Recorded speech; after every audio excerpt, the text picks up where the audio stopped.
सभी साथियों को नमस्कार।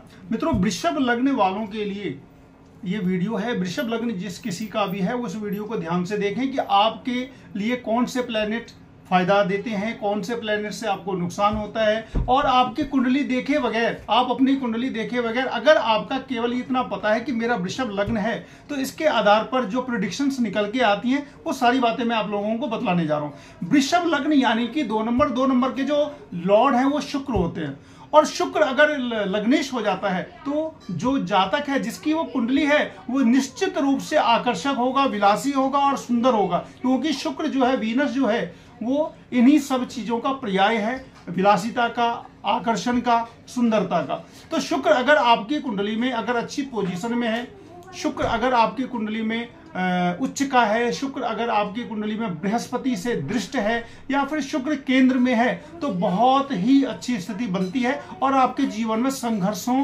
की स्थिति कम रहती है, यानी कि आपको संघर्ष कम से कम मिलता है। अब बात करते हैं कि वृषभ लग्न के अंदर शनि जो होते हैं वो केंद्रेश और त्रिकोणेश दोनों होते हैं। जब कोई एक ही प्लैनेट केंद्र का भी स्वामी हो और त्रिकोण का भी स्वामी हो तो वो प्रबल बली राजयोग कारक हो जाता है। तो ऐसी परिस्थिति में आपका जो शनि है वो भाग्य का भी स्वामी है और आपके कर्म का भी स्वामी है, आपके भाग्य का स्वामी, साथ साथ आपके रिजल्ट का भी मालिक। तो ऐसी परिस्थिति में शनि आपके लिए हमेशा शुभ फल देने वाले तो बनते हैं, लेकिन चूंकि शनि बहुत ही धीमा प्लेनेट है, धीरे धीरे चलता है, एक राशि में 2.5 वर्ष तक रहते हैं, तो फल भी वो शनै शनै ही देंगे। तो शनि की पोजीशन, शनि का अंश, शनि का नक्षत्र आपके लिए मायने रखता है कि शनि आपकी कुंडली में किस परिस्थिति में है। कहीं वो शत्रु के घर में तो नहीं है, कहीं वो मृत अवस्था में तो नहीं है। आप अपनी कुंडली में देखें कि शनि का अंश कितना है। अगर वो 0 से लेकर 4 डिग्री के बीच में है तो कम अंश हुआ। अगर वो सूर्य के नक्षत्र में है तो भी परिस्थिति अच्छी नहीं बनती। अगर वही शनि अगर कम से कम 8वें घर में या 12वें घर में अगर चला जाता, 6ठे घर में तो फायदा देगा, तो भी वो आपको जो आपका जो लक है उसमें वो बाधा पहुंचाते हैं। यानी कि पूरी कुंडली के अंदर अगर हम देखें तो मेन प्लेनेट जो होता है मित्रों वो आपका शुक्र होता है, शनि होता है, और तीसरा जो होता है वो बुध होता है। बुध के साथ ये होता है कि बुध जितना ज्यादा पाप पीड़ित होगा उतना फायदा देता है, लेकिन वृषभ लग्न में बुध पाप पीड़ित होने से अधिक फायदा इसलिए नहीं देता है क्योंकि वो पंचमेश भी होता है। पंचमेश जो होता है वो शुभ घर का मालिक होता है। शुभ घर का मालिक अगर शुभता लिए हुए है तो वो फायदा दे देते हैं। अब बात करते हैं कि वृषभ लग्न में अगर बृहस्पति आपके कुंडली में कहां बैठे हुए हैं, तो बृहस्पति की परिस्थिति अगर अच्छी है, बृहस्पति अगर आपकी कुंडली के अंदर में अगर अच्छे हैं तो आपके साथ ये होगा कि आप स्वस्थ रहेंगे और बीमार नहीं पड़ेंगे, क्योंकि आपका वो अष्टम भाव का मालिक हो जाता है। मंगल और गुरु यानी कि मंगल बृहस्पति अगर पाप युत या फिर पाप दृष्ट हो, मंगल अगर शनि के साथ हो, गुरु अगर शनि के साथ हो, गुरु अगर सूर्य के साथ हो, किसी भी पापी ग्रह राहु के साथ हो, पाप युत यानी कि पाप के साथ, या पाप दृष्ट यानी कि पापी प्लैनेट से दृष्ट अगर हो, तो ये अरिष्ट कारक होता है, दुर्घटना कारक होता है। और आपके कुंडली में जीवन साथी का जो कारक है वो मंगल होता है। मंगल अगर बलवान है तो जीवन साथी दीर्घायु होगा और आपका मैरिड लाइफ काफी अच्छा होता चला जाता है।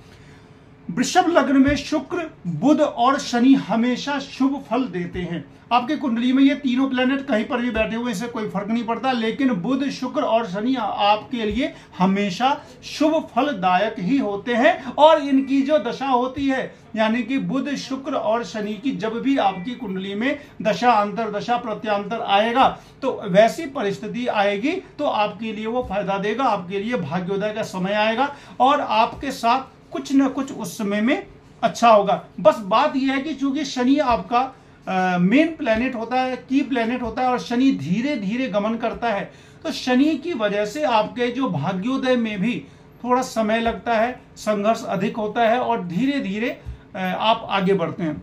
वृषभ लग्न वालों के लिए जो लकी नंबर है वो 2 नंबर है, जो है वो काफी सबसे बड़ा लकी नंबर है। 1 नंबर भी लकी है, और 1 और 2 ये मेन लकी नंबर है आपके। और इस कुंडली के जो जिस जातक होते हैं वृषभ लग्न के, उनके लिए जो शुक्र का जो स्टोन होता है, जर्गन हो गया, डायमंड हो गया, ये लकी होता है। शनि का जो होता है नीलम, वो भी लकी स्टोन होता है, लेकिन स्टोन में लकी शनि का जो पत्थर है, तो वो शनि का पत्थर पहनने के लिए एक बार आपको ध्यान में रखना चाहिए कि कहीं उसकी शत्रु ग्रह की अंतरदशा या प्रत्यांतर तो नहीं चल रहा है, क्योंकि शनि का स्टोन हम पहन तो सकते हैं, हमारे लिए फायदा देगा, लेकिन अगर उस समय में अगर शनि के शत्रु ग्रह का दशा या अंतरदशा अगर चल रहा है तो वो उतना फायदा नहीं देता है। इस तरीके से वृषभ लग्न के बारे में मैंने आप लोगों को बतलाया।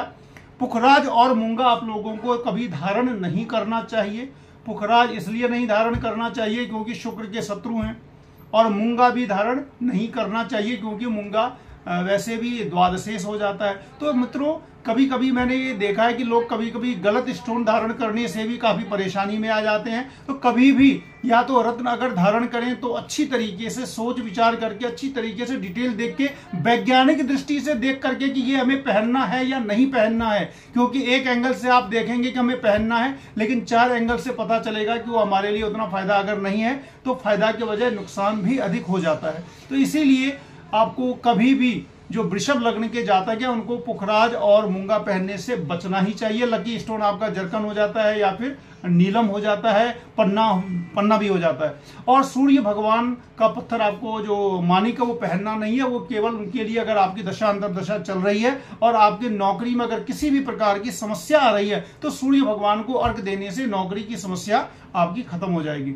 मित्रों, लाइक शेयर सब्सक्राइब जरूर करें। मिलते हैं फिर अगले वीडियो में, तब तक के लिए नमस्कार।